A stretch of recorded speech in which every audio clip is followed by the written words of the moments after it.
السلام علیکم ورحمۃ اللہ وبرکاتہ۔ سچی توبہ۔ حضرت عبداللہ بن عمر بن خطاب رضی اللہ عنہ فرماتے ہیں کہ میں نے رسول اللہ صلی اللہ علیہ وسلم کو ارشاد فرماتے ہوئے سنا کہ سابقہ امت میں 3 آدمی تھے۔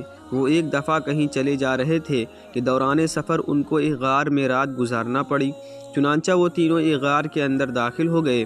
تھوڑی ہی دیر کے بعد پہاڑ سے ایک بڑا پتھر سرکا اور ان سے آ کر غار کا منہ بند ہو گیا۔ سب کہنے لگے کہ اس پتھر سے نجات اور خلاصی کی یہی صورت ہے کہ ہر آدمی اپنے نیک اعمال کا اللہ تعالیٰ کے سامنے وسیلہ پیش کر کے دعا کرے۔ چنانچہ ان میں سے ایک آدمی نے یوں دعا شروع کی کہ اے اللہ، میرے بوڑھے ماں باپ تھے، میں ان سے پہلے اپنے بچوں کو دودھ نہیں پلاتا تھا۔ ایک دن میں نے درختوں کی تلاش میں دور نکل گیا۔ جب شام کو واپس آیا تو وہ دونوں سو چکے تھے۔ میں نے ان کے لیے رات کا دودھ دوہا۔ جب ان کی خدمت میں لے کر حاضر ہوا تو وہ سوئے ہوئے تھے۔ میں نے ان کو جگانا پسند نہیں کیا اور مجھے یہ بات بھی اچھی نہ لگی کہ ان سے پہلے اپنے بچوں کو دودھ پلاؤں۔ چنانچہ میں اسی حالت میں دودھ کا پیالہ میرے ہاتھ میں تھا اور ان کے بیدار ہونے کا انتظار کرتا رہا، یہاں تک کہ ساری رات گزر گئی اور صبح صادق ہو گئی اور بچے میرے قدموں میں بلبلاتے رہے۔ پھر وہ بیدار ہوئے تو انہوں نے دودھ نوش کیا۔ اے اللہ، اگر میں نے یہ کام تیری رضا جوئی کے لیے کیا تھا تو اس پتھر کی وجہ سے جس پریشانی میں مبتلا ہیں اس کو دور کر دے۔ چنانچہ وہ پتھر تھوڑا سا ہٹ گیا کہ ابھی اس سے نکلنا مشکل تھا۔ پھر دوسرے آدمی نے یوں دعا کی کہ اے اللہ، میری ایک چچا زاد بہن تھی، وہ مجھے بہت پسند تھی۔ ایک روایت میں یہ الفاظ ہیں کہ میں اس سے اس قدر محبت کرتا تھا جس قدر کوئی مرد عورت سے محبت کرتا ہو، بلکہ اس سے بھی زیادہ۔ ایک دن میں نے اس سے برائی کا ارادہ کیا تو وہ نہ مانی، حتیٰ کہ وہ قحط میں مبتلا ہوئی تو میرے پاس آئی۔ میں نے اس کو 120 دینار اس شرط پر دیے کہ وہ مجھے برائی کا موقع دے گی۔ وہ تیار ہو گئی، یہاں تک کہ جب میں نے اس پر قابو پا لیا۔ ایک روایت میں ہے کہ جب میں اس کی 2 ٹانگوں کے درمیان مباشرت کے لیے بیٹھ گیا تو وہ کہنے لگی کہ خدا سے ڈرو، جائز طریقے سے ہی پردہ بکارت زائل کرو۔ بس میں اس سے دور ہو گیا، حالانکہ وہ مجھے بہت زیادہ محبوب تھی، اور جو سونا میں نے اس کو دیا تھا واپس نہیں لیا۔ اے اللہ، اگر میں نے یہ کام تیری خوشنودی کے لیے کیا تھا تو اس مصیبت سے ہمیں نجات دے دے جس میں ہم مبتلا ہیں۔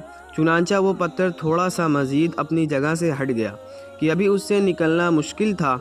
پھر تیسرے آدمی نے دعا کی، اے اللہ، میں نے چند مزدور اجرت پر رکھے تھے، ایک آدمی کے سوا سب کی مزدوری میں نے ادا کر دی۔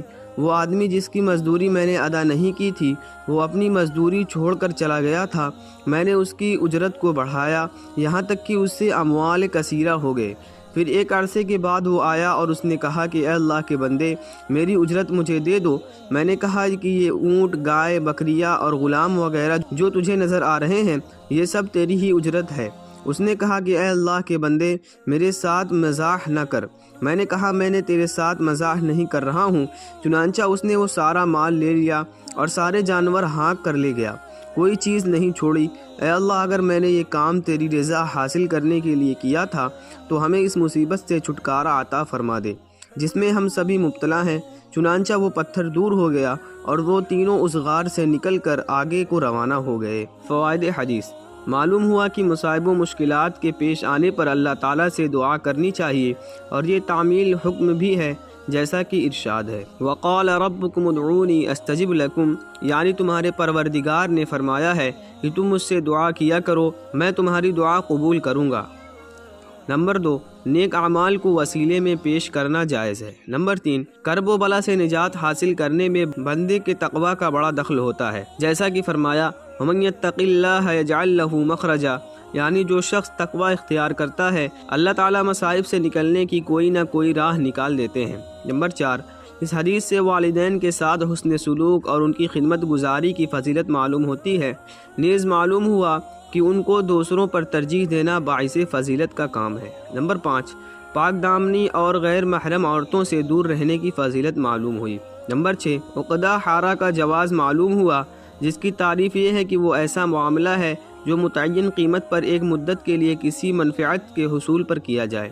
قرآن کریم میں اس کی مشروعیت پر یہ آیت دلیل ہے، فَإِنْ أَرْضَعْنَ لَكُمْ فَآتُوهُنَّ أُجُورَهُنَّ، اور حدیث نبوی میں یہ فرمان دلیل ہے، 3 اشخاص ایسے ہیں جن کا میں خود قیامت کے روز فریق بنوں گا، آپ صلی اللہ علیہ وسلم نے ان 3 افراد کا ذکر کرتے ہوئے فرمایا کہ وہ آدمی جس نے کسی کو اجیر کے طور پر رکھا، اس سے پورا کام لیا لیکن اس کی اجرت اس کو نہیں دی۔ نمبر 7، اس سے حسن معاملہ کی فضیلت معلوم ہوئی۔ نمبر 8، اس سے معلوم ہوا کہ معاملات میں امانت کی ادائیگی اور فیض و سخاوت سے کام لینا بہت اچھا عمل ہے۔ نمبر 9، اس سے ثابت ہوا کہ اولیاء کرام کی کرامات برحق ہیں، جیسا کہ اہل سنت والجماعت کا مذہب ہے۔